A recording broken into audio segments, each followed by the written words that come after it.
እግዚአብሔር በልብ ያስቀመጠውን ቃል በአንድነት ካነበብን በኋላ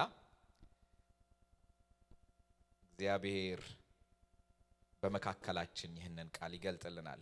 ማካፈላችሁ ቃል የሚገኘው በኤፌሶን ምዕራፍ 4 ከቁጥር 14 እስከ 19 ድረስ ነው። ሜንሊ እኔ ከ17 18 19 ላይ አተኩራለሁ። እንደዚህ ይላል፣ በዚህም ምክንያት በአብ ፊት እንበረከካለሁ። አዲሱን ትርጉም ነው ማነበው።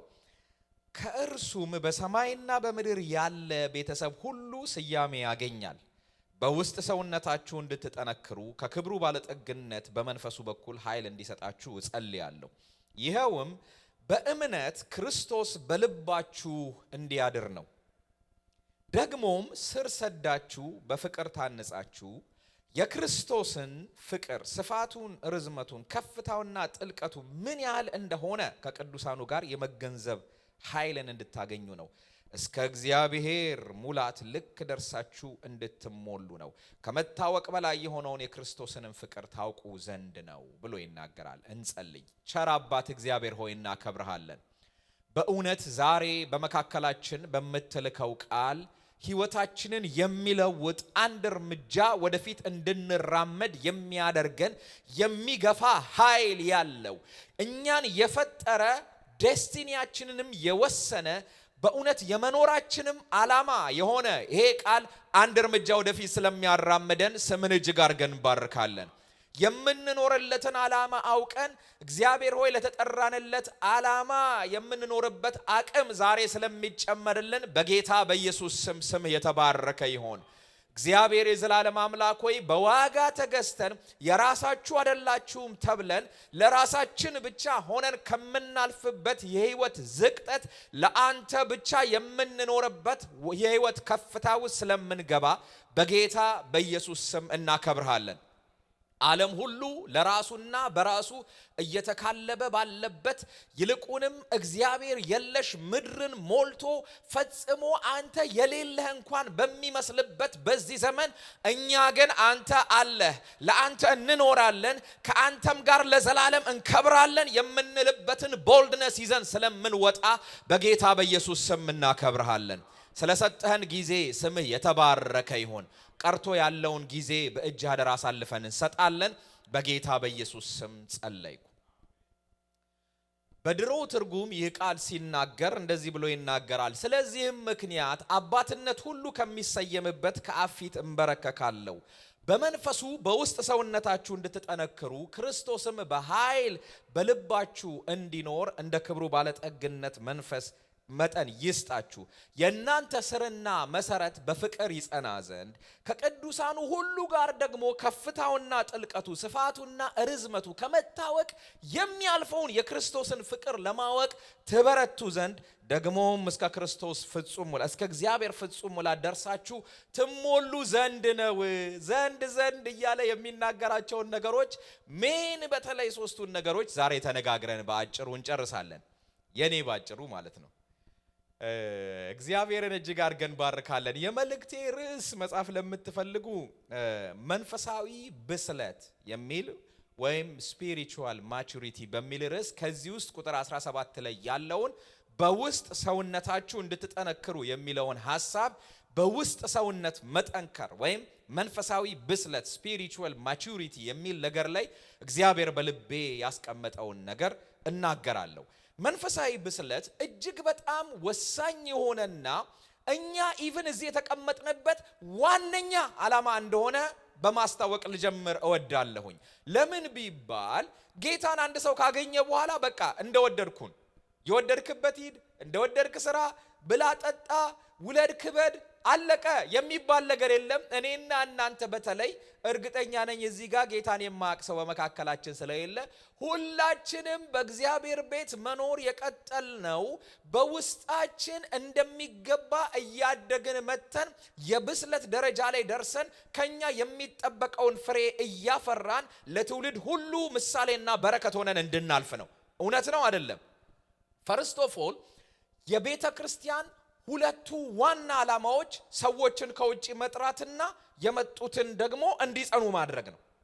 ስለዚህ ይሄ መንፈሳዊ ብስለት ዋነኛ የቤተ ክርስቲያን ዓላማ ነው።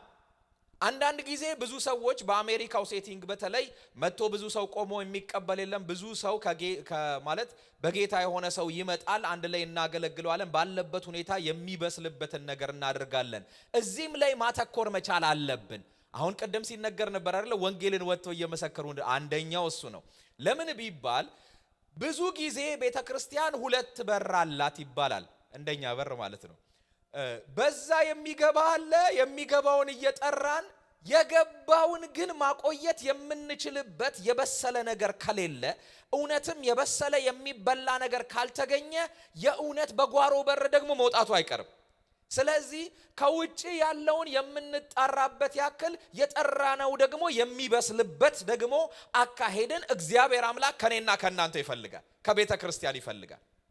ይኸውላችሁ ግዴታ ነው መብሰል ወይም ደግሞ ማቹሪቲ የተባለው ነገር የህይወታችን አማራጭ አይደለም። አንድ ሰው እንደሚገባ በስሎ ደርሶ ከልጅነት ከመንፈሳዊ ልጅነት በስሎ ማቹሪቲ ሌቭል ላይ ደርሶ ፍሬን ሊያፈራ ካልቻለ ወደ ኋላ መመለስ፣ መሞት፣ ባክ ማድረግና የተለያየ አይነት ነገሮች በህይወቱ ሊከሰቱ እንደሚችሉ ይታሰባል። እንደ ዕብራውያን ጸሐፊ ማለት እንደ ዕብራውያን ሰዎች የዕብራውያን ጸሐፊ እንደጻፈላቸው ለምን ቢባል ይሄ ሰው ሲናገር ምንድነው ብሎ የተናገረው? ብስለት ባለመኖሩ የተነሳ እናንተ ወደ ኋላ እየተመለሳችሁ ነው። 13 ትላልቅ ምዕራፎች ያሉት ትልቅ መጽሐፍ የአዲስ ኪዳን ትልቅ ከእንደነ ቆሮንቶስ ያለ ትልቅ መጽሐፍ ሆኖ ኮንሲደር የሚደረግ ነው። የተጻፈበት ዋነኛ ዓላማ እየተመለሱ ነው። ባሉበት ስፍራ ቆመው ፈጽሞ የድሮ ነገር ብቻ እያሰቡ በእውነት ፈጽሞ ወደፊት መሄድ አልቻሉም። ስለዚህ ወደ ብስለት ልንሄድ ያስፈልገናል እያላቸው ነው ያለው። በመጀመሪያ ግን የመልእክቴን ሐሳብ እንደዚህ አድርጌ ስላዋቀርኩት ልንገራችሁ። ይሄንን ኢንትሮዳክሽን አሁን እየተናገርኩኝ ያለሁትን እናገራለሁ። ላስጨብጠው የፈለኩትን ሜን አይዲያ ደግሞ ነግራችኋለሁ ለምትጽፉ ሰዎች። ሌላው ደግሞ ኤሪያ ኦፍ ግሮዝ በምን አይነት መንገዶች ማደግ እንዳለብን ጳውሎስ እዚህ ጋር የተናገራቸውን ወይም ደግሞ የመብሰል ምልክቶች ያላቸውን እናገራለሁ። ከዛ ወደ ህይወታችን እንዴት አፕላይ እናድርገው ይሄን አይነት ብስለት በህይወታችን እንዲገኝ የሚለውን ከተናገርኩ በኋላ ሰመራይዝ አድርጌ ጨርሳለሁኝ።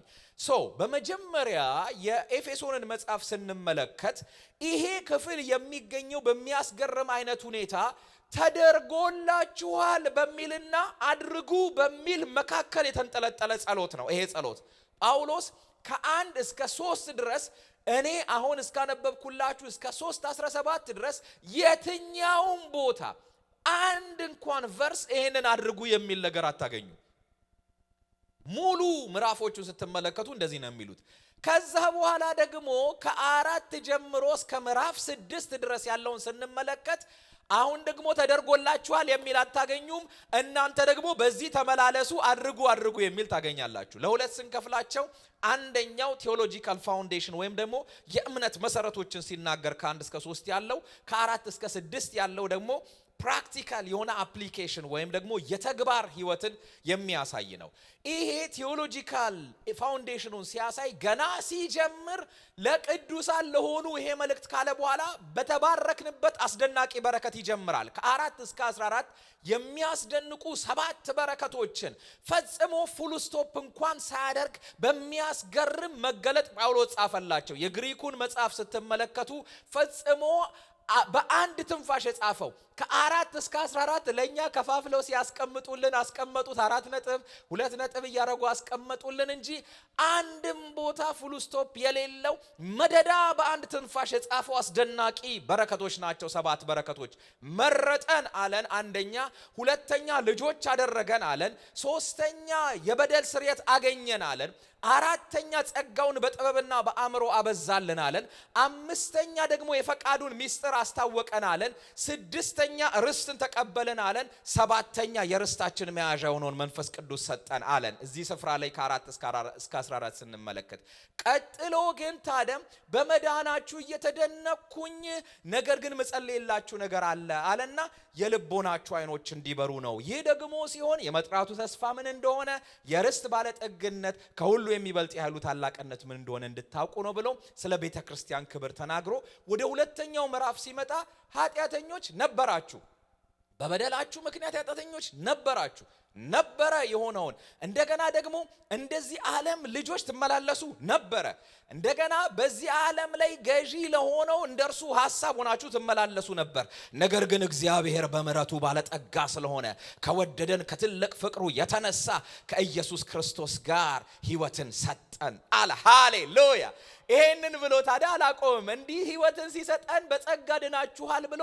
እኛ እንመላለስበት ዘንድ እግዚአብሔር የሰራውን ሥራ ለመስራት ነው ግን የተፈጠርነው እንመላለስበት ዘንድ እግዚአብሔር አስቀድሞ ያዘጋጀውን ሥራ ለመስራት ነው በክርስቶስ የተፈጠርነው ብሎ እስከ 11 ከተናገረ በኋላ ከእስራኤል ጋር ኮምፔር አድርጎ ወደ ሶስተኛው ምዕራፍ ይገባል ከእስራኤል ጋር ኮምፔር ሲያደርግ እናንተ ያልተገረዛችሁ በእጅ በተገረዙት ያልተገረዙ የተባላችሁ እስቲ ተመልከቱ መጠራታችሁን ተመልከቱ እናንተ አስቀድማችሁ ከእስራኤል መንግስት ርቃችሁ ለተስፋው ቃል ኪዳን እንግዶች ሆናችሁ በምድር ላይ ተስፋን አጣችሁ አለ ክርስቶስ ሆናችሁ ከእግዚአብሔር ተለይታችሁ ነበር አሁን ግን እነዚህን ሁለቱን ያዋሃደ የጥልን ግድግዳ በደሙ ያፈረሰ እግዚአብሔር በክርስቶስ ኢየሱስ አንድ አካልን እንዲፈጥር ወዶ ነው ብሎ ምዕራፉን ይዘጋና በተለይ ኤልያስ የዛሬ 3 ሳምንት ስለ መልእክተኛነት ወይም ደግሞ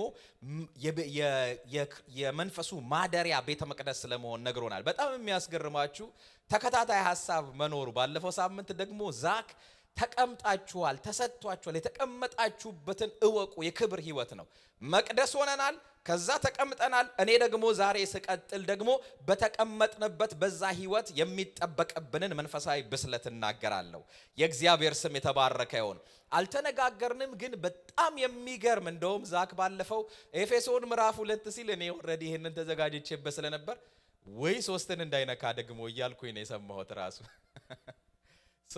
ለዜድ ራሱ ከጎኔ ስነግረው ነበርና እግዚአብሔር በሚያስደንቅ ሁኔታ ዛሬ በመካከላችን ይህንን ቃል ልኮልናል ይናገረናል የእግዚአብሔር ስም የተባረከ ይሁን ታዲያ ምዕራፍ 3 ላይ ሲደርስ አሕዛብ ስለሆናችሁ ስለእናንተ በአፊት እንበረከካለሁ አለና ተንበርክኮ ስለ ጥሪው መናገር ቀጠለ ፖዝ አደረገውና ይሄንን ስናገር ታውቃላችሁ ምን ያክል እንደተጠራው አሕዛብ እንዲወርሱ አንድ አካል እንዲሆኑ በአንድነት እንዲካፈሉ ነው ብሎ ተናገረና የተጠራሁበት ዓላማ ይሄ ሆኖ ሳለ ደግሞ ዋነኛው ዓላማው ፍለጋ የሌለውን የክርስቶስን ባለጠግነት ደግሞ ለአሕዛብ አሳውቅ ዘንድ ነው እንደገና ከዘመናት ሁሉ ከነቢያት ከአባቶች ተሰውሮ የነበረውን የሚስጥርን ሥርዓት ለእናንተ አሳውቅ ዘንድ ነው አለ ሃሌሉያ እና በዚህ ምክንያት ወደ እርሱ የመግባት ድፍረት አለን ካለ በኋላ ነው ዛሬ ነበብኩላችሁን ስለዚህም ምክንያት አባትነት ከሚሰየምበት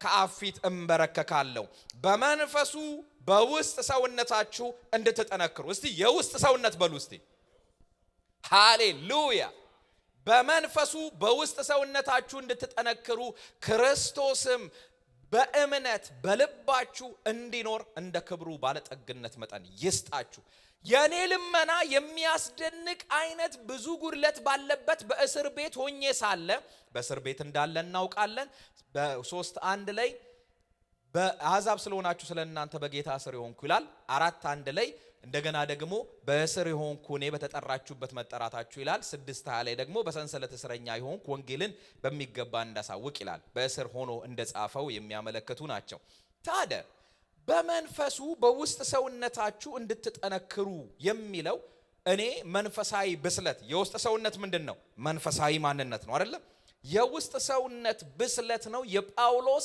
የመጨረሻ እስቲ አንተ ልትሞት ነው ልትሰዋ ተዘጋጅተሃል በዛ በሲዛር መንግስት ውስጥ በጣም ከባድ የሆነ ኃላፊነት ሊወሰድብህ ነው ወይም ደግሞ እርምጃ ሊወሰድብህ ነው እስቲ የመጨረሻ ጸሎት የምትጸልየው ምንድነው ተብሎ ሲሰጠው አቤት የማገለግላቸው የነበሩ በኤፌሶን የነበሩ ሰዎችን ሁሉ እግዚአብሔር አምላክ እንደው በኑሮ እንዲባርካቸው በመካከላቸው ችግረኛ እንዳይኖር የሆነ ነገር እንዳይመጣ መንግስት የሚያሳድዳቸውን ነገር እንዲያቆም ስደትና መከራው እንደኔ እንደዚህ እስር ቤት እንዳይጥላቸው ሳይሆን በመንፈሱ በውስጥ ሰውነታቸው እንዲጠነክሩ ነው ሃሌሉያ ምን ያክል ኢምፖርታንት ነው የውስጥ ሰውነት መጠንከር ወይም መንፈሳዊ ብስለትን እኔ እንደዚህ ተረጉመዋለሁ ከማቋረጥ መንፈሳዊ እድገት የሚመጣ የክብር ህይወት ነው መንፈሳዊ እድገትና መንፈሳዊ ብስለት ዲፈረንሱ ምንድነው? እድገት ቀጣይነት ያለው ሁሉ ጊዜ የምናደርገውና ወይም ደግሞ እየቀጠልን የምንኖረው፣ ብስለት ደግሞ እግዚአብሔር ከኛ የሚጠብቀው በዘራብን ልክ እኛ ላይ ኢንቨስት ባደረገ ልክ የሚጠብቅብን ህይወት ነው መንፈሳዊ ብስለት የሚባለው። ሚገርማችሁ ይሄንኑ መጽሐፍ መለስ ብለን ስንመለከተው ምን ብሎ ነው የተናገረው ጳውሎስ? እኔስ በክርስቶስ ስላላችሁ ማመንና ለቅዱሳኑ ስላላችሁ ፍቅር ሰምቼ አለ። የመጀመሪያው ጸሎቱ ምዕራፍ 1 ላይ እያመሰገንኩ ስጸልይ አሁንም ግን ፈጽሞ ስለናንተ ማላቋረጠው ለመናለኝ። ምን እንድትሆኑ? ይበልጥ እንድታውቁት ኢየሱስ ክርስቶስ ጌታ ነው፣ እርሱን በማወቅ የጥበብና የመገለጥ መንፈስ እንዲሰጣችሁ የሚለውን አዲሱ ትርጉም ይበልጥ እንድታውቁት የጥበብና የመገለጥ መንፈስ እንዲሰጣችሁ ነው። ድኖ መቅረት የለም። ድኖ ድኛለሁ ብሎ መጀመሪያ ላይ እንደቆመ መቅረት የለም። መንፈሳዊ ብስለት ልክ ከመወለድ አልፎ ማቹሪቲ ሌቭል ላይ ደርሶ ራስን የመቻል ብቃት ስለሆነ ማለት ነው። የእግዚአብሔር ስም የተባረከ ይሁን። በጌታ በሆንበት ቅስፈት በልባችን አምነን በአንደበታችን ኮንፌስ ባደረግንበት ቅስፈት ድነናል። ልክ ሕፃን ልጅ ከእናቱ ማህፀን እንደወጣበት ሰዓት ተወልደናል። አዲስ ሰዎች ሆነናል። ዳግም ልደት አግኝተናል። ግን አስቡት፣ አንድ ሕፃን ልጅ ልል ተብሎ ጌታ በሰላም ገላገላት ተብሎ እንደው በቃ ልል ተብሎ ወንድ ነው ሴት ነው ተብሎ ሰው ሁሉ መጥቶ ገንፎ በልቶ ምን ብሎ እዛው በተወለደበት 10 እና 15 ዓመት ቢቀጥል ተውት፣ 15 ዓመት ብዙ ነው። 3 ወር ምንም አይነት እድገት ሳያሳይ ቢቀጥል ያጨበጨበ ሁሉ መደንገጥ ይጀምራል። እናት መሸማቀቅ ትጀምራለች። ምን እየሆነ ነው ተብሎ ወደ የሆስፒታሉ ሩጫ ይጀምራል።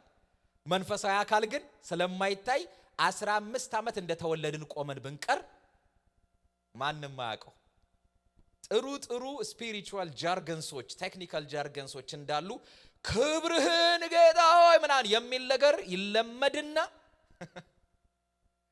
አንድ ሳይበስል እንደ በለሲቱ ሆኖ ቁጭ ይላል። እግዚአብሔር አምላክ ዛሬ ስለ ብስለት ሊናገረን የፈለገው ይሄንን ነው። በእድሜ ልክ አላደኩም ይቅር በለኝ ያልኩበት በእውነት ነው ምላችሁ ትልቅ መልእክት ነው ይሄ መልእክት። መንፈሳዊ ብስለት ይበልጥ እንድታውቁት። ይሄ ብቻ አይደለም፣ ጠንክረን ወደፊት የምንራመድበት እንጂ ዝለን ማናፈገፍግበት ህይወት ነው መንፈሳዊ ብስለት። ለዚህ ነው ቅድም እንደነገርኳችሁ የዕብራውያን መጽሐፍ የተጻፈው። መጣና እናንተ ይሄ ሁሉ ጊዜ ጌታን ካገኛችሁ ያ መልእክት ሲጻፍ በ60ዎቹ ሲጻፍ ይሄ ሁሉ ጊዜ በጌታ ቤት ሆናችሁ እንዴት ወደ ይሁዲነት እምነት ለመመለስ ታፈገፍጋላችሁ? ከጊዜው የተነሳ እንደውም እናንተ አስተማሪ ነበር ልትሆኑ የሚገባችሁ። ይሄ ስለ አስተማሪ የተባለው ይሄ ኦፊስ ወይም ደግሞ የአስተማሪነት ጸጋ አይደለም የሚናገረው። ሁሉ ሰው በእግዚአብሔር ቤት በቆየበት ጊዜ ልክ ስለዚህ መጽሐፍ የሚናገረውና ጥልቅ ዕውቀት ሊኖረው ይገባል። እዚህ ጋር የሚቆም ፓስተሩ ብቻ አይደለም ክብደቱንም ሊያነሳለን የሚገባው። ሁላችንም መጽሐፉን እንደሚገባ እየበላን እየጠጣን ፍርጥም ያለ የእግዚአብሔር ሕዝብ ጉባኤ ማየት ያስፈልገናል። የእግዚአብሔር ስም የተባረከ ይሁን። የወላችሁ ሬስቶራንት ስንሄድ የሬስቶራንቱም ኦነር ምግብ ይበላል እንደኛው ቁርስ፣ ምሳ፣ እራት። ሁላችንም አለ ምግብ መኖር አንችልም። የሬስቶራንቱ ኦነር ግን ጨምሮ ብዙዎች መጥተው ለሚበሉ የሚያበላው ነገር ያስፈልገዋል። እኔ እያረኩ እንዳለው እዚህ ጋር እኔ የምናገረውን ስንትና ስንት ሰዓት ስንት ሳምንት ፈጅቶብኝ እንደማመጣ እንደ ሬስቶራንቱ ኦነር ማበላው ነገር ያስፈልገኛል። ለመብላት ግን አማራጭ አይደለም። መብላት ግን እኩል እንደ ሬስቶራንቱ ኦነር እኔና እናንተ ምግብ ያስፈልገናል። እየመሰለን ያለው ከድሮ ቤት እንደመጣን እንመጣለን፣ ይነገረናል። መጽሐፉን አጣጥፈን ተራሳችን ስር ኦር ደግሞ የሆነ ሼልፍ ላይ አቧራ በአቧራ ይሆናል። ቀይና ጥቁር የተጻፈበት ነገር ይሰጠናል። ጠዋትና ማታ ተነስተን እሱን እንላለን። አሁን እኛ ደግሞ እኛም አጣጥፈን አስቀምጠነው ዩቲዩብ ላይ ገሌ የተባለ ፌመስ የሆነ ዩቲዩበር ይወጣና ይለናል። በሱ መኖር እንፈልጋለን። ፈጽሞ አንድ ስቴፕ አናድግም። ራሳችን ከጌታ ጋር የሚገባ ህብረት እስከሌለን ድረስ እነዚህን ሰዎች በጣም የገረመኝ ነገር ያላቸው የጽድቅ ትምህርት ጋር አይተዋወቁም ያልበሰሉት ሰዎች። የዳኑትን እኮ ነው የሚላቸው። ስለዚህ ጠንካራ ምግብ ግን መልካሙና ክፉን ለመለየት በኑሯቸው ለለመዱ ለበሰሉ ሰዎች ነው። እስቲ ለበሰሉ በሉ እስቲ። ዋው እንዴት ያስፈራል! በዛ ዘመን ለነሱ የዛሬ 2000 ዓመት፣ በዚህ ዘመን ለኛ እግዚአብሔር አምላክ ይሄንን እየነገረን። አቤት በዚህ ጊዜ እንደገና የሚጽፍ ሰው ቢኖር! አቤት ብስለት የጎደለበት አካሄድ። የሚያስፈልጋችሁ አላቸው ካለመስላችሁ የተነሳ ወተት ነው። እስቲ አስቡ እንዴት እንደሚያሳፍር። እኔ የ40 ምናምን ዓመት ሰው ሆኜ ወተት ብቻ ካልተጋትኩስ። የመጀመሪያውን ነገር የክርስቶስን ትምህርት አስፈላጊ አይደለ? የመጀመሪያው ስለ ጥምቀት ከሞተ ስራ ህሊና መንጻት እነሱን ሁሉ ትታችሁ፣ ስለዚህ የመጀመሪያውን የክርስቶስን ትምህርት ትታችሁ ወደ ብስለት እንሂድ። የድሮ ትርጉም ወደ ፍጻሜ እንሂድ የሚለውን ወደ ብስለት እንሂድ። እስቲ ወደ ብስለት እንሂድ በሉ። ኢየሱስ ጌታ ነው። ይገርማችኋል፣ ብስለት የልጅነት ባህሪን ሽረን ከባርነት የምንላቀቅበት ነው። ሳንበስል ስንቀር ባሪያዎች ነን የምንሆነው። ጳውሎስ ለገላትያ ሰዎች ሲነግራቸው ምንድነው ያላቸው? ፈጽሞ ፈጽሞ ፈጽሞ ምንም ልጅ ብትሆኑ እንደሚገባ እስካልበሰላችሁ ድረስ። ስለ ሕግ ነው በእርግጥ የሚናገረው። ሕጉ ገና ያኔ ሞግዚት ሆኖ ነው ያመጣን። እንደ ልጅ ነበረ፣ ከሕግ ከባርነት በታች ነው። አሁን ግን ቀኑ በሆነ ጊዜ መጥቷል፣ ልጅ የሆነው እኛን ልጅ ሊያደርገን እያለ ነው። ይሄንን ግን እኔ በዚህ ወሰድኩት። በሚገርም አይነት ሁኔታ ልጅ ሆኖ የቀረሰው አሁንም በባርነት ውስጥ ነው ያለ። ለምን ቢባል ወራሹ ምንም እንኳን ወራሽ ቢሆን ሀብት ሁሉ የእርሱ ቢሆንም እንኳን ከባሪያ የተለየ አይደለም። ለምን? ልጅ ስለሆነ ያለውን ነገር የመረዳት አቅም ስለሌለ፣ የሚገባ ብስለት ስለሌለው። እንዴት ያስፈራል! በእውነት ነው ብላችሁ ማንንም አይደለም ራሴን እያየው እጅግ በጣም የተወቀስኩበት መጽሐፍ። ከባርነት የምንላቀቅበት ኢየሱስ ክርስቶስ ጌታ ነው። ወዲህና ወዲህ እየተገዋለልን ከእንግዲህ ወዲህ ሕፃን ልንሆን አይገባንም ይላል። አረፍ ብላችሁ ምዕራፍ 4ን ስትመለከቱ በትምህርት ንፋስ ቶሎ ግን ሊድ እዚህ ጋር ገና ትርጉሙ ላይ ነኝ። ብስለት የሚለው ነገር ላይ ለብዙዎችም የምንተርፍበት ነው። መጽሐፍ ቅዱሳችን ብስለትን ከኤፍሬም ሕይወት ጋር ሲያነጻጽረው ምን አለ? ኤፍሬም እንዳልተገላበጠ ቂጣ ነው። ኤፍሬም እኮ ከምናሴ ይልቅ ተወዶ በአባቱ የተባረከ የሚገርም ብሌስድ የሆነ ጀነሬሽን። እንደዛ ሆኖ ሳለ ግን እንግዶች ጉልበቱን መብላት ጀምሮ አላወቀም። እስኪ አረጅ ድረስ እየተበላ አለው ይላል። ይሄንን እንዲህ ብናደርገው ይላል ቤተ ክርስቲያን ውስጥ ሐሳብ ሲሰጥ ጎበዝ ነው። መንፈሳዊ ብስለት ጋር ሲመጣ ግን ዜሮ። እስኪ አረጅ ድረስ። ስለዚህ እግዚአብሔር ምን አለ ሲናገር? ኤፍሬም ምንድነው? እንዳልተገላበጠ ቂጣ ነው። አቤት አሁንም አረረ በስሎ ብላችሁ አንስታችሁ ግምት ስታረጉስ እንቦች የሚል ሊጥ። እግዚአብሔር ያድናችሁ፣ ሊጥ ከመግመጥ ያድናችሁ። በእውነት ሊጥ የሚያስገምጡ ሰባኪዎች ስላሉ ይመስላል። የሁላችሁ ምናምን ሲባል ወረደ በቃ ሲባል ይመስላል። ጠጋ ብላችሁ ስገምጡት ግን ሊጥ። ያለ መብሰል ትልቁ ችግር ይሄ ነው፣ ያለ መገላበጥ። እሺ ስለዚህ ምን አለ ታዲያ ጳውሎስ? በውስጥ ሰውነታችሁ እንድትጠነክሩ። በውስጥ ሰውነታችሁ። ታዲያ ይሄ የውስጥ ሰውነት የማይታይ ነው፣ የሚታየውን ሁሉ የሚገዛ ነው። አይታይም፣ እንደውም እመጣበታለሁ። የእናንተ ስርና መሰረት ይላል። ሁለቱንም ስታያቸው የሚታዩ አይደሉ። በመንፈሱ ቦልድ የሆነ ሰው በውጪ ያለውን ሁሉ ነገር ይገዛል። ውስጡ የበሰለ የጠነከረ ሰው ውጪ ያለውን ዌቭ ሁሉ ተቋቁሞ ያልፋል። የእግዚአብሔር የአምላካችን ስም የተባረከ ይሆን። ቦልድ ስትሆኑ፣ ስትሮንግ ስትሆኑ። በክሩዝ ሺፕ ላይ ሄጄ አውቃለሁኝና ትናንሾች ከሩቅ የሚታዩ ክሩዝ ሺፑ እንኳን የሚፈጥረውን ዌቭ እየነዳ ሲሄድ የሚፈጥረው ዌቭ ብድግ አድርጎ ያፈርጣቸዋል ትናንሾችን ሺፖች። ያ ግን ክሩዝ ሺፑ በስንትና 7 እና 8 ፎቅ 3000 4000 ሰው ጭኖ በቃ ዝም ብሎ እየረመረመው ይሄዳል ውቅያኖሱን። የእግዚአብሔር ስም የተባረከ ይሆን። እንዲህ ቦልድ የሆነ ማንነትን እግዚአብሔር አምላክ ከኔና ከእናንተ ይፈልጋል። የእግዚአብሔር ስም የተባረከ ይሁን። ጳውሎስ ይህንን ሲናገር ስለዚህ አንታክትም አለ ሁለተኛ ቆሮንቶስ ላይ። ለምን ሲባል የውጭው ሰውነታችን ምንም እንኳን ቢጠፋ የውስጡ ሰውነታችን ዕለት ዕለት ይታደሳል። እስቲ ዕለት ዕለት ይታደሳል በሉ። ዋው ከባድ ነገር አለ እኮ። ውጪው ሲታይ የሚያስፈራ ነገር አለ። አስጨናቂ ነገር አለ እኮ። በጣም በብዙ አይነት ኢኮኖሚካል ክራይሲስ ውስጥ ልናልፍ እንችላለን። የሆነ የበሽታ ስሜት ውጫችንን ሊያገላብጠው ይችላል። የሚያስፈሩ ድምጾች አሉ። የመንግስት ድምጽ አለ፣ ደግሞ የአገሪቱ ሲስተም አለ። የተለያየ አይነት ነገር ወዴትም አትሄዱም ይላል። ውስጡ የተረጋጋ ግን ሁሉን ነገር ማለፍ ይችልበታል። የእግዚአብሔር ስም የተባረከ ይሁን።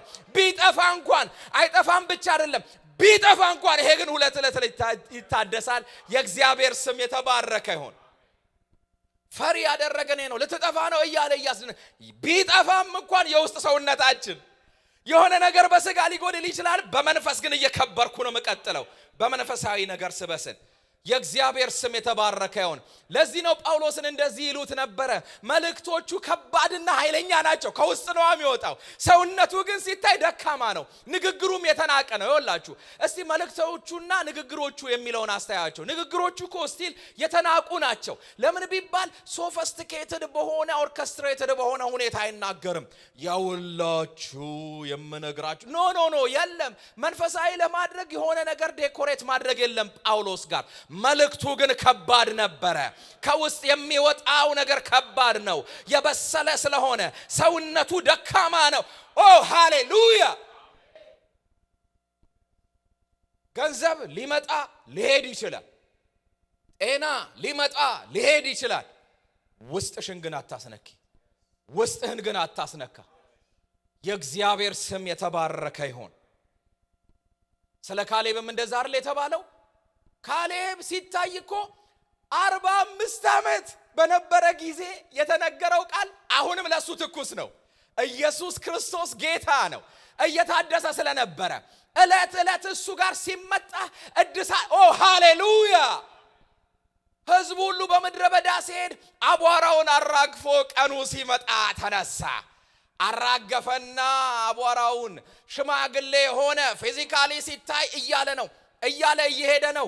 እኔ ገና የዛሬ 40 ምናምን ዓመት የተነገረ ጊዜ እንደተነገረ የዛ ጊዜ እንደነበርኩ ዛሬም ያው ነኝ። ሃሌሉያ! የውስጥ ሰውነት ነው። ምንም ፊዚካሊ ብታዩት 40 እና 80 ዓመት አንድ ሊሆን አይችልም። ፊዚካሊ ደክሟል ሪሊ። ነገር ግን ያው ነኝ። ለምን ቢባል ኮንፈርም ሲያደርግ መጽሐፍ ቅዱስ ዘኍልቍ 14:24 ላይ ካሌብም ሌላ መንፈስ፣ እስቲ ሌላ መንፈስ በሉ፣ ከእርሱ ጋር ስላለ ፈጽሞም ስለተከተለኝ፣ እስቲ ፈጽሞ ስለተከተለኝ በሉ። ኦ ሃሌሉያ! ወደ ገባባት ምድር አገባዋለሁ፣ ዘሩም ይወርሳታል። ኢየሱስ ጌታ ነው። እድሜው ያለፈ ይመስላል። 80 ዓመት ወደ መሞቻ እየተቃረበ ነው። የሰው እድሜ 80 ተብሏል። ነገር ግን እሱ ጋር ሲመጣ ያኔ ገና የተናገርኩትን ያችን ምድር ስጠኝ ብሎ አልፏል እኮ ሙሴ ሁሉ 120 ዓመት ሆኖት። ይሄ ግን ስጠኝ ብሎ ኢያሱ ጋር ፊት ለፊት። ኢየሱስ ጌታ ነው። እስቲ ዛሬም ጉልበታም ነኝ በሉ። ኢየሱስ ጌታ ነው። ስለ ውስጥ ሰውነት ነው የሚያወራው። እርሱ ሊያልፍ ይችላል፣ ግን ምን አለ? ዘሩ ይወርሳታል። ምንኖረው እኛን ብቻ አጥግበን በልተን ሰፍተን የሆነ ነገር ሆነን እንድናልፍ ሳይሆን የሚመጣ ጄኔሬሽን አለ። የውስጥ ሰውነቴን ቦልድ ማድረግ ያለብኝ ለዛ ነው። ሃሌሉያ!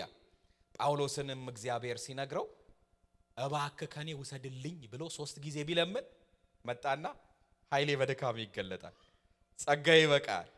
እንደውም ኃይሌ በድካም ሲገለጥ በዛ ጊዜ ደካማ እንኳን ብትሆን የዛ ጊዜ ኃይለኛ ነህ። ኢየሱስ ጌታ ነው።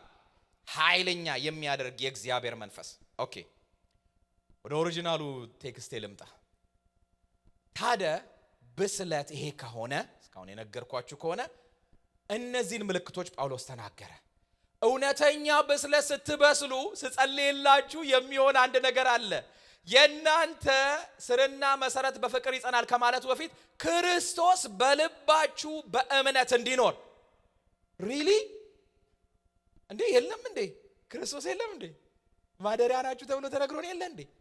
ተቀምጣችኋል ከእርሱ ጋር ሰውሮናል ተባልን አይደል? ላስት ዊክ ደግሞ ታዲያ ክርስቶስ በልባ እንዴ አለ፣ በመንፈሱ አለ። ግን ለምንድን ነው በእምነት በልባችሁ እንዲኖር የተባለው?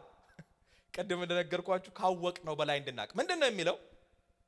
ድዌል ወይም ደግሞ ይሄ መኖር ሊቭ ወይ ደግሞ ስቴይ ማድረግ ሳይሆን ምን እንዲሆን ፐርማነንት ሬዚደንስ እንዲኖረው በህይወታችሁ።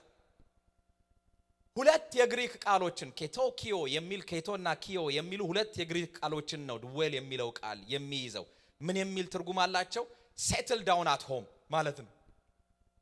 ሴትል ዳውን አት ሆም ኦር ስቴይንግ ፐርማነንትሊ የሚል ትርጉም አለ።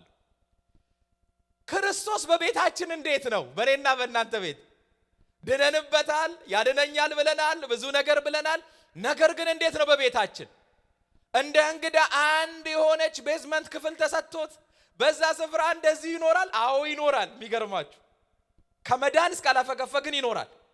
ነገር ግን የእኛን ሙሉ ህይወት ነው የሚፈልገው እያለን ያለው። እንደሚገባ ስንበስል ክርስቶስ በእምነት በልባችን ይኖራል። ሃሌሉያ! አያችሁ፣ ብዙዎቻችን ጥገኛ ብቻ አድርገነዋል። ብቸገር የሚረዳኝ፣ ከበደኝ እኮ ኑሮ እስቲና ሩሜት ከቤዝመንት ጠርተን እቃ ውረድልኝ የምንለው። አረ እንትኑ እኮ እዚህ ጋር እኮ ወጋኝ እኮ እስቲ የምንለው። መጀመሪያ ስለ ፌሎሺፕ ነው የሚናገረው። አንደኛ ትሩ ፌሎሺፕ በእምነት በልባችሁ እንዲኖር የእግዚአብሔር ስም የተባረከ ይሁን። ለዚህ ነው ገና አውቆት እርሱንና የትንሣኤውን ኃይል እንዳውቅ ያለው። እንዴ እረዝ እኔ እስከ ሶስተኛ ሰማይ ተነጥቄ ነበር ካለ ከ16 ዓመት በኋላ በጻፈው ፊልጵስዩስ ላይ እርሱንና የትንሣኤውን ኃይል እንዳውቅ። አረ እንዴት ነው በእምነት መኖር! ይሄ ብቻ አይደለም። በጣም የሚገርማችሁ ያስቆሮቱ ያልሆነው ይሁዳ አንድ ጊዜ መጣና ለዓለም ሳይሆን ራስህን ለእኛ የምትገልጠው እንዴት ነው? ይሄ ነው አይደል ያሁኑ ጥያቄ ማለት። ለዓለም ተገልጣል፣ ለእኛ ግን ለዳን ነው እንዴት ነው ሲለው ኢየሱስም እንዲህ አለው ይላል ዮሐንስ 14:22 ላይ ነው። 23 ላይ ሲደርስ እንደዚህ የሚወደኝ ቢኖር ቃሌን ይጠብቃል፣ አባቴም ይወደዋል፣ ወደ እርሱ ምን እንመጣለን? ከእርሱም ጋር እንኖራለን። እስቲ ከእርሱም ጋር እንኖራለን በሉ እስቲ። የዳነ እኮ ይሁዳ ነው የሚጠይቀው። ይሁዳ እንዴት ነው እሺ ለኛ አሁን የምትገልጠው? ራስህ ልሄድ ነው እያልከን ነው፣ ልነጠቅ ነው፣ እንዴት ነው? የሚወደኝ ቢኖር ቃሉን ይጠብቃል። ቃሉ በውስጣችን ሳይኖር እንዴት ነው የምንጠብቀው? እመጣበታለሁ ስለ ቃሉ። እኔና ደግሞ አባቴም ደግሞ እንመጣለን፣ ከእርሱ ጋር እንኖራለን። የእግዚአብሔር ስም የተባረከ ይሁን። ለዚህ ነው ክርስቶስ በእምነት በልባችሁ እንዲኖር። እስቲ ልንገራችሁ፣ በእምነት እንዲኖር የሚለው ቃል እጅግ በጣም ያስደንቀኛል። እምነት የሚለውን ቃል በተለይ ዕብራውያን 11ን በጣም እየተማረን ያለ ነው። እንዴት ህይወቴን የነቀነቀ ነገር የቃየንና የአቤል ህይወት ነው። ከዛ ክፍል ውስጥ ብዙዎች አሉ። እነ አብርሃም፣ እነ ይስሐቅ፣ እነ ያዕቆብ፣ እነ ሙሴ፣ እነ ዮፍታሔ፣ እነ ባርቅ፣ እነ ሳምሶን፣ እነ ዳዊት፣ በቃ ያልተጠራ ሰው የለም እዛ ላይ። ነገር ግን በጣም የሚደንቃችሁ አንድ ጊዜ ላይ እንቅ አርጎ ያዘኝ። ዜድ እያካፈልን ነበር። ልክ ይሄ ቃየንና አቤል ምንድነው ግን የሆነው? ሁለቱም እኮ መስዋዕት ነው ያቀረቡት። ሁለቱም መተው ያም የሚችለውን አቀረበ፣ ይሄም አቀረበ። ይሄ ከበኩራቱና ከስቡ አቀረበ አቤል። ቃየን ደግሞ ከምድር ፍሬና ፍራፍሬ ለእግዚአብሔር አቀረበ። እግዚአብሔር ይሄንን ተቀበለ፣ ይሄንን አልተቀበለም። ኦኬ እሺ አልተቀበለም፣ አስተካክዬ እቀጥላለሁ። ህይወቴ ትንሽ ገና በልጅነት ነው ለካ ያለው። ወደ ብስለት ልምጣ። እኔ ዛሬ ብሰብከው ኖሮ ማለት ነው ቃየንን ወደ ብስለት መምጣት አለብኝ ማለት ሲገባው የተቀበለውን እግዚአብሔር ተቀብሏል ያንተን ብሎ አሳዶ የመጀመሪያ በዓለም ያለውን 1/4 ህዝብ የገደለ ሰው ቃየን። እንዴ ይሄ አይደለም በጣም የገረመኝ ነገር። እንደዚህ ወደ ህይወታችን አፕላይ ላድርግላችሁማ። ምንድነው አሁን እኛ ጋር በግና ፍየል የሚያመጣል? ምንድነው ስቡና በኩራቱ? ምንድነው ፍራፍሬው? ለጌታ የምንሰጠው ነገር ብስለታችንን ያሳያል። ይሄን ነገር ታውቃላችሁ? ስፒሪቹዋሊ ማቹር ስናደርግ የምንሰጠው ጊዜ፣ የምንሰጠው ገንዘብ፣ የምናደርገው አክሽን፣ የምናገለግለው ቃል፣ የምንጸልየው ጸሎት ሁሉ ይወሰናል። ልክ በቃ ከቤታችን መተን ብዙዎቻችን 8 ሰዓት ነው የምንሰራው። አሜሪካ ጊዜ የለውም ይባላል እንጂ በደንብ አለን። በእውነት ነው የምላችሁ አለን። አይምሰላችሁ፣ በደንብ አለን። 2 ስራ ምናምን የሚሰሩ ሰዎች አሉ። አውቃለሁኝ ምን ሰራ አለ አውቃለሁ። ከዛ ጨምረን ስናገለግል ከልጆች ጋር አቤት ቢዚ ነው፣ እውነት ነው። ነገር ግን ለጌታ የጠፋ ጊዜ ኮምፕሮማይዝ አይደረግም። ማለት አለማደጋችን እየቀጠለ ይመጣል። ታዲያ ቃየን የሆነው ምንድነው? እስቲ ቤተ ክርስቲያን እንደዚህ አይነት ጸሎት አለ ሲባል እግሩም አይደርስ፣ ሙቪ ቤት ግን አንደኛ ቃየን። እሺ ደግሞ የሆነ አይነት ሰዎችን ልንረዳ ሲባል እግሩ የለም። በቀን ግን 6 ስታርባክስ ያወጣል። ቃየን እኮ ነው። እሺ ደግሞ በቀን እስቲ በደንብ በጌታ ፊት ጸልየ ብትተኛ ሲባል 6 ሰዓት ዩቲዩብ እያየ ሾርት ጮው እያደረገ ዩቲዩብ ሲያይ ውሎ ልክ 5 ደቂቃ ስትቀረው ፍራፍሬ ማለት ይሄ ነው። ይንበረከካል። ጌታ ሆይ በፊትህም ቢሆን ተኛለሁ መቼም ይልና እግዚአብሔር ያድናችሁ ከፍራፍሬ ህይወት። አሜን። በእውነት ነው ምላችሁ። እግዚአብሔር የጊዜያችን ፕራይም የሆነ ታይም ይፈልጋል። የሆነ የተራረፈንን ነገር ምን ወረውርለት ጌታ አይደለም። እኔ ራሴ እሱ አይደለው እንዴ? በእውነት ነው ምላችሁ። እኔ በዋጋ ተገዝታችኋል የራሳችሁ አይደላችሁ እንደተባለ የሱ ከሆንኩ በውስጥ ሰውነት የስተነክር ይገባኛል። የዛ ጊዜ የቱ መሰጠት እንዳለበት መኖሬም እንዴ ሲናገር እኮ እስትንፋስን ሰጠ ለሰው ልጆች። እስትንፋስን ብትሰበስብ ብሎ እንደጨመረ እግዚአብሔር ቢል የለንም እኮ። አቤት ግን አንበሳ ሰርተን ለመክበር ምናምን የምንለው የለንም እኮ አለሱ። ለሱ ለመስጠት ግን አቤት ስንት ልመና። እኔና ዛክ እንደውም ዛሬ እንደውም እንደገና ጌታ በጣም ረድቶት ነው ማለት ነው። ማስታወቂያ ሮብ ዓርብ አለ ምናምን መናገር ማቆም አለብን ተባብለን ነበር። እንደገና ትንሽ በደንብ ጸልያል ዛሬ ጠዋት ማለት ነው። እንደገና ዛሬ ተናገረ፣ ተነጋግረን በደንብ የእውነት ነው ምለው። አልጠፋንም፣ ፕሮግራሙ ምኑ አልጠፋንም። እንደ ጉድ አለ። ማን አክሽን ይውሰድ? ማን ይራመድ? እግዚአብሔር ከቃየን ህይወት ያድነን። አሜን። ኢቭን በህይወታችን መረበሻችንን እንኳን ሲናገር ጳውሎስ በእስር ቤት ሆኖ ከ16 ጊዜ ያላነሰ በጌታ ደስ ይበላችሁ ባለው በፊልጵስዩስ መጽሐፍ ላይ በጌታ ደስ ይበላችሁ ደግሜ እላለሁ ደስ ይበላችሁ አለና የመጀመሪያ የተናገረው ገረነታችሁ በሰው ፊት ይታወቃልና ጌታ ምንድነው? እስቲ ቅርብ ነው በሉ። አያችሁ፣ መሸበር በጌታ ደስ አለመሰኘት፣ ኮምፕሌን ማብዛት የሚበዛው የውስጥ ሰውነታችን ውስጥ የሚገባ የተቀመጠው ጌታ ጋር የሚገባ ህብረት ሳናደርግ ስንቀር ነው። ትልቁ ሪዝን የኛ የመሸበራችን የመታወቃችን ትልቁ ሪዝን ቅርብ የሆነውን ጌታ እንግሊሹ ቃል የሚለው the Lord is at hand ነው የሚለው። ብዙ ማስታወቂያ ሲናገሩ እንደዚህ ይላሉ አይደለ? just your success is at the top of your finger ይላሉ አይደለ? ስልክ ላይ ግባና ተጫነው ነው። ይሄን አፕሊኬሽን ጫን፣ ይሄንን አድርግ አይደለም? ሰክሰስ at the top of your finger ነው ያለው ይሉናል። መጽሐፍ ቅዱስ ግን የነገረን the Lord is at hand፣ እናንተ ውስጥ እጃችሁ ላይ ነው ያለው። ስላልበሰላችሁ አላወቃችሁትም ያላችሁን ነገር። ልጅን እስቲ ስጡት። ልንፈትናቸው ልጆቻችንን የመጀመሪያ ሻፒንግ ኤክስፒሪየንስ እንዲኖራቸው ትላንት ላክናቸው። ስለማይሰሙኝ ደስ ይለኛል። ሲወጡ ሁሉንም ያዩዋቸው ምን አይነት ሱሪ እንዳደረጉ። እንደውም በኋላ ላይ የእውነት እዛ ወደ ውጭ አውጥቼ ነግራቸዋል። ሁሉንም ደርድሬ ፎቶ አነሳቸውና የ1967 የእንትን ምልዬ ለጥፍላቸዋለሁ። ምንም ያካክል ቦላሌ የሆነ ነገር የተሰጣቸው ገንዘብ ምኑ ጋር እንደሚጠፋ ማያውቁትም። አንድ ነገር በሙሉ ወስደናቸው ጥያቸው ከ2 ሰዓት በኋላ መጣለ የምትወዱትን ግዙ እና ስስቅ ዛሬ ጆኤል እንደዚህ ባለ እንትን መጣ። ጌታ ኢየሱስ አንተ ይሄን ሱሪ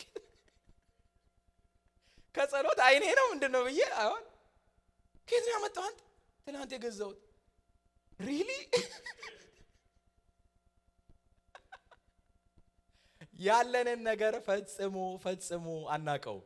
የእውነት ነው ልጆች ከሆነ የተሰጠንን ነገር ምን ላይ መዋል እንዳለብን እንኳን አናቀው። ዘኬዎስን ያለው ኢየሱስ ይሄንን ነው። ተንጠራራና ዛፍ ላይ ወጥቶ ኢየሱስ የቱ እንደሆነ ሊያይ ሲል መጣና በቤትህ እንኖራለን ና ውረድ። ኢየሱስ ጌታ ነው። ቀራጭ ነበረ፣ ብዙ ዋጋ የሚያስከፍል ስራ በብዙ የተገለለ፣ እሱም ደግሞ ከፍተኛ አግሬሲቭሊ ህዝቡን የሚጎዳ ስራን የሚሰራ ነበር። ኢየሱስ በቤቱ ገባ። የእግዚአብሔር ስም የተባረከ ይሁን። ተንጠላጥለን ምናየው ብቻ ሳይሆን ከሩቁ በገሌ ተጠቀመ የምንለው ሳይሆን ቤታችን የምናስገባው እራት የምንጋብዘው ከኛ ጋር የሚታደም ሁሉ ጊዜ በነገሮቻችን ሁሉ የሚወጣ ፌሎሺፕ የምናደርግበት ጌታ ያስፈልገናል። የእግዚአብሔር ስም የተባረከ ይሁን። አንድ ነገር ልንገራችሁ፣ ሪሌሽንሺፕ እና ፌሎሺፕ ይሄ ነው ዲፍረንሱ። ጌታን ስንቀበል ጀምረናል የሰማዩን ሪሌሽንሺፕ ከሰማዩ ጋር ህብረታችን ከእግዚአብሔር አብ ከልጁም ከኢየሱስ ክርስቶስ ጋር ጀምረናል። ማን ነው ግን ፌሎሺፕ እያደረገ ያለው? ሪል ፌሎሺፕ ግን የዕለት ተዕለት ኑሯችን ነው። ድነን የምንቀርበት አይደለም። ሪል የሆነ ፌሎሺፕ ይፈልጋል። ሁለተኛ እንደዚህ አላቸው፣ እውነተኛ ፍቅር ይኖራችኋል ስትበስሉ። ሶስት ቦታ በሚደንቃቸው አይነት ሁኔታ እዚህው ጋር የእናንተ ስርና መሰረት በፍቅር ይጸና ዘንድ ከቅዱሳኑ ሁሉ ጋር ደግሞ ከፍታውንና ጥልቀቱን ስፋቱንና ርዝመቱን ከመታወቅ የሚያልፈውን የክርስቶስን ፍቅር ለማወቅ ትበረቱ ዘንድ። በጣም ይደንቃል። ምን ማለት ነው? ከመታወቅ የሚያልፈውን ለማወቅ ትበረቱ ዘንድ። በጣም እኮ ኮንፊውዝ የሚያደርግ ቃል ነው። ነገር ግን with experience ድኛለው ፍቅር አለኝ ብለን የምንቆምበት ሳይሆን እለት እለት ወንድሜን የማፈቅርበት የህይወት ደግሞ ስታይል ላይፍ ስታይል ካላደረኩት እውነተኛ ፍቅሩን እየተረዳው አይደለም። በመጀመሪያ እንደዚህ አለ፣ የእናንተ ስርና መሰረት በፍቅር ይጸና ዘንድ። ስትበስሉ በውስጥ ሰውነታችሁ ስትጠነክሩ ስርና መሰረታችሁ በፍቅር ይጸናል። ቅድም እንደነገርኳችሁ ስርና መሰረት የማይታይ የሚታየውን ነገር አጽንቶ የሚያቆም ነው። ይሄ ብቻ አይደለም። ሁለተኛ ለምጽፉ ልንገራችሁ፣ ስር እና መሰረት። መሰረት ፋውንዴሽናችን ነው። ፍቅር ፋውንዴሽናችን ሊሆን ይገባል ለምናደርጋቸው ነገሮች ሁሉ። ይሄ ብቻ አይደለም፣ ደግሞ ኖሪሽመንት የምናገኝበት ወይም ደግሞ የምንመገብበት ስር ደግሞ የሚመግብ ነው። ምን ማለት ነው? የመጀመሪያ በክርስቶስ የዳንበት ፋውንዴሽናችን በፍቅር ላይ የተመሰረተ ነው። የእግዚአብሔር ስም የተባረከ ይሁን። ደግሞ ስር ደግሞ ሲል ሁሉ ጊዜ እየተመገበ ስር ስለሆነ ሰውነቱን ሁሉ የሚያጠጣው በፍቅር እየጠጣን ነው የምናድገው። ወደ ሁነተኛው ሌቭል የምንደርሰው በዚህ በፍቅር ነው እያለን ያለው። የእግዚአብሔር ስም የተባረከ ይሁን። ይሄ ብቻ አይደለም፣ ስታውቁት ደግሞ ከቅዱሳኑ ሁሉ ጋር ነው። አንድ ሰው ለብቻው ገዳም ይግባ የት ይሁን ሰው የሌለበት ቦታ ይኑር፣ ጌታን ካመነ ይድናል። ነገር ግን እውነተኛውን የእግዚአብሔርን ፍቅር የሚረዳው ከቅዱሳኑ ጋር ሆኖ ነው። ህብረት ኢዝ ኢምፖርታንት እያለን ያለው። እውነተኛውን ፍቅር የጌታ ፍቅር እጅግ ጥልቅ ነው፣ ከፍ ያለ ነው፣ ልደርስበት አልችልም። ደግሞ በጣም ዝቅ ያለ ነው፣ ልወርድበት የማልችል ነው። ትዝ ይላችኋል የምናውቀው የልጆች አድርገን ያስቀረነው መዝሙር የጌታ ፍቅሩ አስደናቂ ነው። የጌታ ትዝ አላችሁ?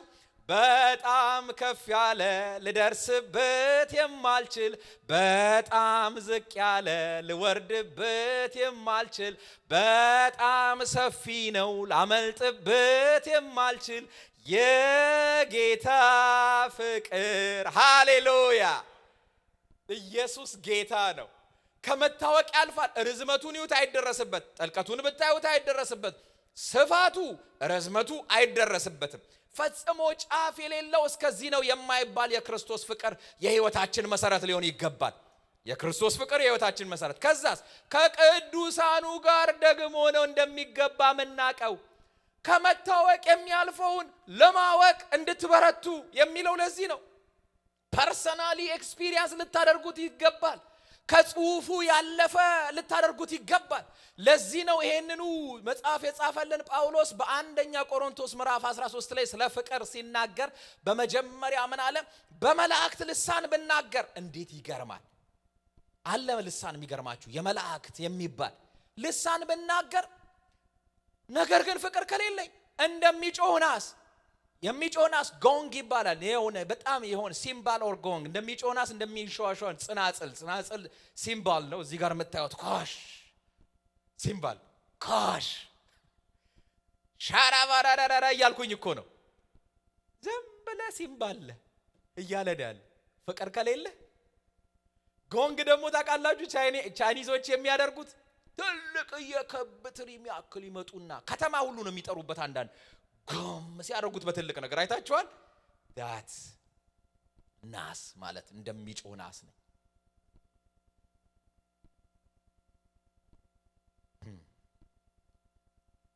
ከዛ ቀጠለና ትንቢት ብናገር ራሱ አንድ ምዕራፍ በፊት አንድ ሁለት ምዕራፍ በፊት 9 ስጦታዎች ትንቢት፣ መገለጥ፣ በቃ የእውቀት ቃል እያለ ፈውስ እያለ ብዙ በልሳን መናገር፣ በልሳን የተነገረው መተርጎም የሚል 9 ነገር ተናግሮ እዚህ ጋር መጣና ግን ትንቢትን ብናገር ተራራን ሁሉ የሚያፈርስ እምነት ቢኖረኝ ነገር ግን ፍቅር ከሌለኝ ከንቱ ነኝ። እንደገና ቀጠለና ያለኝን ሁሉ ብሰጥ ስጋዬን ደግሞ ለእሳት መቃጠል አሳልፌ ብሰጥ ፍቅር ሳይኖረኝ ማለት ነው ለታይታ የሚደረግ ነገር ምንም አይጠቅመኝ። ትንቢትና ዕውቀት መገለጥ ቢኖረኝ ተራራን የሚያፈርስ እምነት ሁሉ ባገኝ ለሰዎች በመላእክት ልሳን ብናገርም ፍቅር ግን ከሌለኝ ምንም አይጠቅመኝም። እንዴት ይገርማል! እንዴት ይገርማል! ፍቅር ይታገሳል፣ ቸርነት ያደርጋል፣ በእውነት ደስ ይለዋል፣ አመፅን ይጠላል። አይቀናም አይመካም፣ ራሱን ያዋርዳል፣ እየተበደለ ሁሉን ይቅር ይላል። አቤት ይሄ ህይወት እንዴት ነው ውስጣችን ቢገባ! ከናስ ህይወት ያድናችሁ፣ ከከንቱ ጩኸት ከጽናጽል ጩኸት ያድናችሁ። ፍቅር የሌለበት ህይወት እንደ ናስ መጮ ነው። ከንቱ ነኝ የሚለውን እንደው በኢየሱስ ስም እሷ ጋር ሁሉ ባልፈው ደስ ይለኛል። ፍቅር ግን ኧረ ከንቱነት በኢየሱስ እግዚአብሔር አምላክ ይርዳን። ሁለተኛ የበሰለ ሰው ምልክቱ እውነተኛ የሆነ የፍቅር መረዳት ይኖረዋል። ያላየውን አምላክማ እንዴት ወዳለሁ ይላል፣ ያየውን ወንድሙን ሳይወድ ብሎ ነው የሚናገር። ሶስተኛ ፍጹም ሙላት ጨርሻለሁ። ሶስተኛ ምን አለ? እስከ ክርስቶስ ፍጹም ሙላት fullness of God እንዲኖራችሁ ነው። ገና ሲጀምር ከሙላቱ እኛስ ከሙላቱ ተቀበልን በጸጋ ላይ ጸጋ ተሰጥቶናልና አይደለ የተባለው ዮሐንስ ወንጌል የዘላለም ፍጹማን ተደርገናል። ነገር ግን ጳውሎስ ለቆላስያስ ሰዎች ፍጹም የሆነውን ሰው እናቀርብ ዘንድ እየመከረንና እየገሰጸን እናስተምራችሁ ይሄንን ነው አለ። ፍጹምማ የዘላለም ፍጹማን ከተደረገን አሁንም እንደገና ፍጹም ከየት ነው የምትፈልገው? እየተሞላ መቀጠል መቻል አለበት። በክርስቶስ ኢየሱስ አንድ ጊዜ 5 ስታር ላይፍ ጀምረናል። በህይወታችን ግን ፈጽሞ ያንን 5 ስታር ጠብቀን ያልሄድንባቸው ጊዜያቶች በሙሉ እየተሞላን ወደዚህ ሙላት እየመጣን እንደገና እያደግን ወደዛ 5 ስታር ሬቲንግ እንመጣለን። የእግዚአብሔር ስም የተባረከ ይሆን። አንድ ጊዜ የሚቀደሱትን እነዚህን የዘላለም ፍጹም አርጓቸዋል ተብሎ አሁን እስከ እግዚአብሔር ፍጹም ሙላት ድረስ እንደገና ተነስታችሁ ትሞሉ ዘንድ ይላል። ያዕቆብ አስቀድሞ ስሙ አታላይ ነው፣ ነገር ግን በእግዚአብሔር ስም ተጠርቷል። ሳይወለድ እግዚአብሔር ያሰበለት ነገር አለ። ገና ሳይመጣ ታላቁ ለታናሹ ይገዛል የተባለለት ገና እናት ሆድ ውስጥ ሆኖ ሲገፋፉ ሲጨናነቁ አንዱ አንዱን ሲገፋ ይሄ ለምኔ ነው ባለች ጊዜ ርብቃ ኖ ትርጉም ስላለው ነው። ቢገፋፉም ታናሹ ለታላቁ ይገዛል። ነገር ግን የተሰጠው ይሄ ህይወት እያለ የሚያስደንቅ አይነት የክብር ምርጫ እያለ የእግዚአብሔር ሉዓላዊነትን ምርጫ ያየንበት እያለ እርሱ ግን እየሮጠ በማታለል እንደሚከብር ያስባል። እርሱ ግን እየሮጠ የሆነ ነገር በማድረግ እንደሚከብር ያስባል። አንድ ጊዜ ግን መጣ ከ20 ዓመት በኋላ ጨረስክ ጊዜን አይዳን ጨርስ እስቲ ይላል እግዚአብሔር። አሪዳን ብሎ መጣ ከያቦቅ ወንዝ ወዲህ ለ20 ዓመት የታገለላቸውን ሚስቶቹንና ንብረቱን አሻግሮ እሱ ግን ለብቻው ቀረ ብሎ ይናገራል። ለብቻው በቀረበት የእግዚአብሔር መንፈስ መጣና ተገናኘው። ሲገናኘው ምንድነው ያደረገው? የመጀመሪያ ስሙን ነው የለወጠው። በእግዚአብሔር ፍጹም ሙላቱ ስናልፍ እግዚአብሔር ነገሮቻችን ስማችንን መለወጥ ይችላል። የእግዚአብሔር ስም የተባረከ ይሆን። የተስፋው ቃል ኪዳን የተጠራለት ሰው ነው። ነገር ግን ህይወቱ እሱን የሚመጥር አልነበረም። በእግዚአብሔር ፍጹም ሙላት ውስጥ የሚኖር አልነበረም። ያዕቆብ ስሙም እንዳታላይ እንደሆነው ይመጣና ብዙ ነገሮችን ይለዋውጣል። ውስጡን ግን መለወጥ አልቻለም። እስቲ ያዕቆብን ተመልከቱ። ልክ ይስሐቅ ጋር መጥቶ አንተ ማን? ኤሳው ነኝ ይላል። ድምፁ ቀጠን ያለ ነው። ሲዳስሰው ኤሳው። ከዛ የሱን የበግለም ስለነበ 5ቱን የስሜት ህዋሳት ነው የተጠቀመው። አንዱ ብቻ ነው የተጠራጠረው። ዳሰሰው። የልጄ የኤሳውን ይመስላል። ከዛ በኋላ ደግሞ አሸተተ። ሲያሸት እውነትም አለ። አይኑ ግን አይም። ከዛ በኋላ ደግሞ ሌሎቹን ነገሮች ግን ሲሰማ የያዕቆብን ድምፅ ይመስላል። ይኸውላችሁ ብዙ ነገሮችን ሰርተን ልናስመስል እንችላለን፣ ልንመስል እንችላለን። ከመምሰል ያድናችሁ። አሜን። ራሳችሁን ይኸው ባያታልል እንኳን እግዚአብሔር ያለው አይቀርም ብዬ አምናለሁ። ፈጽሞ እሱ ግን በማታለሉ ይመስለዋል። አገኘው 20 ዓመት እንዴት አድርጎ አቅሙን የሚበላ አንድ ሰው አገኘለት። ከሱ በላይ አውት ስማርት የሚያደርገው ላባ የተባለ ሰው መጣ። ውስጡን ግን ሊለውጥ አልቻለም። የበግ ለምድ ለበሰ፣ ብዙ አስመሰለ፣ ሽታውን ቀየረ፣ የሆነ ነገር አደረገ። ድምፅህ ግን አለው ውስጣችንን እግዚአብሔር አምላክ ይለውጥ። አሜን። እኛ ራሳችን ሆነን እንድንቀርብ እግዚአብሔር አምላክ ይርዳን። ፍጹም ሙላት ሲኖር እንደዚህ ነው የሚሆነው። የእግዚአብሔር ስም የተባረከ ይሆን። በመጽሐፍ ቅዱሳችን ላይ በዮሐንስ ወንጌል ምዕራፍ 5 ላይ እንደዚህ ነው የሆነው። ሙላት ያለበት ስፍራ መጥቶ መልአኩ ያንን መጠመቂያ ምን ይለው ነበር ይላል? ያናውጠው ነበር። በመጀመሪያ የገባ ይፈወስ ነበር። በህይወታችን እግዚአብሔር ይመጣል በየዕለቱ ለችግሮቻችን መፍትሄ ሊሰጥ፣ ለታመምንበት ፈውስ ሊያመጣ፣ ለተለያዩ ነገሮቻችን ለእንቆቅልሾቻችን መፍትሄ ሊሰጥ ሲመጣ የሚደውለው ቃል ያጣል። ይመጣና የለማ በምን እግዚአብሔር ቤት የመጣ በዘርፋፋው ቀሚስ አረ የለም። በቃሉ ውስጥ ነው ጌታ ያለው። ሪሊ ለምን ቢባል ከቃሉ ተፋተን በዘርፋፋው ቀሚስ ብንል ወደ ቃሌ ተመለስ። ቃሌ ውስጥ ነው ፈውስ ያለው። ቃሌ ጋር ነው ያለኝ ነገር። ኢየሱስ ክርስቶስ ጌታ ነው። ይሄንን መጠመቂያ ይመጣና መልአክ ያናውጠው ነበር። የቀደመው ስራ ስለሆነ መጀመሪያ የገባ ይፈወስ ነበር። ሁሉ ጊዜ ጌታ ሲመጣ የሚያናውጠው ነገር በውስጣችን ተሞልቶ ያገኝ። የእግዚአብሔር ፍጹም ሙላት ይሄ ነው የሚያናውጠው ነገር። በእውነት ሆናችሁ አታቁም። ዲፕረስድ ሆናችሁ ጠዋት ተነስታችሁ እየሄዳችሁ የሆነ ነገር እየሆናችሁ ቱር ብሎ አንድ ቃል ይመጣል። የውድ ቃል በተራሮች ላይ በኮረብቶች ላይ አይደል ያለው? ይዘላል። ተራሮችን አልፎ ይመጣል የእግዚአብሔር ቃል። እኔና እናንተ ብቻ እንሞላ። እስቲ የእግዚአብሔር ፍጹም ሙላት በሉ። ሃሌሉያ። አልፎ ይመጣል። ለሐዘናችን ለችግራችን መፍትሄ ይሆናል። ኦኬ፣ መፍትሄዎቹን ተናግሬ ብቻ ልጨርስ። ታዲያኛ ምን እናርግ? አፕ ላይ ብቻ አድርገን እንጨርስ። አንደኛ ምን አለን?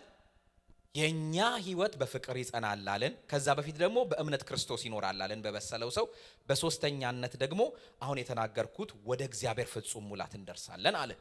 እንደዚህ በበሰለ ህይወት በውስጥ በጠነከረ ሰውነት ስንኖር ታዲያ ጳውሎስ ያደረገውን ነው እኛ የምናደርገው። ምን አለ? አባትነት ሁሉ ከሚሰየምበት ከአብ ፊት እንበረከካለሁ። ዳትስ ኢት። ጸሎት የመጀመሪያ እኔና እናንተን የሚያበስለን አንደኛው ስትራቴጂ ነው። ወደ ጌታ ተጠግቶ እንዴት ነው አለመብሰል የሚቻል? እለት እለት ከጌታ ጋር ህብረት የምናደርግበት ህይወት ያስፈልገናል። የጸሎት አቅጣጫችን ሁሉ ተበላሽቷል። አንድ ነገር ሲሆን ብቻ ስጠኝ፣ ቁረጠው፣ ይሄኛውን ደግሞ ቀጥለው፣ ይሄኛውን ደግሞ ድፋልኝ፣ ይሄኛውን ደግሞ ጨርዝልኝ፣ ይሄኛውን ደግሞ ምንልበት ነው የሚመስለን ጸሎት የመጀመሪያ ዓላማው ከእግዚአብሔር ጋር ህብረት የምናደርግበት መንገድ ነው። የእግዚአብሔር ስም የተባረከ ይሁን። ይሄን የሚያክል ጸጋ ኖሮት ጳውሎስ በሚያስገርም ሃይ ሴኩሪቲ ፕሪዝን ውስጥ ሆኖ እንበረከካለሁ። እስቲ እንበረከካለሁ በሉ። የእግዚአብሔር ስም የተባረከ ይሁን። ምንድነው የሚያሳየን? ምክንያቶቻችን ላለመንበርከክ ብቁ አይደሉም። የትኞቹ ምክንያቶቻችን? መንበርከክ መቀጠል መቻል አለብን። በየ8 ሰዓቱ እየተቀያየሩ በካቴና እጃቸውን እያሰሩ ከሚኖሩ ወታደሮች ጋር ሆኖ አባትነት ሁሉ ከሚሰየምበት ከአብ ፊት እንበረከካለሁ። ሃሌሉያ! እንደዚህ የመንበርከክ ህይወትን እግዚአብሔር ይጨምርልን። መከራን እጅግ በጣም የሚያስረሳ ልመና ነበረ የጳውሎስ። መከራ ውስጥ ነው፣ መንበርከኩን ግን አላቋረጠም። ይሄ ብስለት የተባለው ነገር ያለበትን መከራ እስኪያስረሳው ድረስ ያንበረከከው ነገር ነበር። ይሄ ብቻ አይደለም። በጣም የሚያስገርመኝ እሱ በእስር ቤት ሆኖ የተፈታ፣ እኛ በተፈታው ዓለም ለታሰር ነው የሚጸልይልን። በተፈታው ዓለም እንደኔ ሱት ክራቫት አድርገን እየዞርን ትንሽ ኳስ ይሉ ምንል ለኛ ምን ይለናል? በውስጥነታችሁ እንድትጠነክሩ። እሱ እኮ ታስሯል፣ ምንም የለም፣ የሚበላ የሚጠጣ የለም፣ እንድትጠነክሩ። የእግዚአብሔር ስም የተባረከ ይሁን። በጣም የሚደንቃችሁ ይሄ ብቻ ሳይሆን አባትነት ከሚሰየምበት አለ። ጸሎት የሁሉ ነገር መገኛ የሆነን ጌታ የምንገናኝበት ነው። የሁሉ ነገር መገኛ ነው አባትነት ሁሉ የሚሰየምበት። ብዙ ጊዜ እንደዚህ እንሆናለን። እኔ ስልኬን ጧት በጣም ኢምፖርታንት ነው፣ ስልኬ ካጠገቤ መጥፋት የለበትም። ለስራዬ ጉዳይ ኢሚዲየትሊ የማየው ስልኬን ነው። ልክ ዶንት ዲስተርብ ላይ ካረኩት አንስቼ የማየውና አንዳንድ ጊዜ ልክ ስነሳ ልከፍተው ስል ዝም ብለው ዝም ይላል፣ ጭልም ብሎ አንድነው ተሰክቶ የለም እንዴ ብዬ እንደገና እየነቀልኩ ብሰካ ከዛ ተንጠራርቼ ሳየው እዚህ ጋር ያለው ሶኬት ተሰክቷል፣ ከዋናው ግን አልተሰካም። ሄዶ ያ ኬብል ሄዶ ዋናው ሶኬት ላይ እንዴት እናደዳ! ምን አይነት ነገር ነው? ወይኔ ጉዴ! እናቶሎ እጄ ኮምፒውተሬን ከፍታለሁ ያ ቻርጅ እስኪያደርግ የሆነ ነገር እንዳያመልጠኝ ማለት ነው። ብዙዎቻችን እየሆነን ያለ ነው ይሄን። በግላችን ጸሎት የለንም። ነገር ግን ገሌ መጥቶ ኬብሉ ማለት ነው ኬብሉ መጥቶ እንዲሰካ ብቻ እንፈልጋለን። ነብይ ገሌ እጅ ብቻ ይጫንብኝ፣ ፓስተር ገሌማ በቃ ከጫነብኝ፣ ዩቲዩብ ላይ ገሌማ የሚያስተምረው እኔ እኮ ተፋትቼ እኮ ነው ከጌታ። ዋናው ፓወር ፕለግ ሳይሆን ኬብሉ ላይ ብቻ ተሰክተን ሃሌሉያ ምንል ምናጨበጭብ ሰዎች ነን። በኋላ ላይ ግን መሞቱ አይቀርም ባትሪው። እንደፈለግን ሰክተን ማጨብጨብና ማስጨብጨብ እንችላለን። ከመሞት ግን ባትሪያችን ከመሞቱ ግን ወደ ኋላ አይል። ምርጫ አለን እንደፈለግን መሆን፣ ውጤቱን ግን አንመርጥም።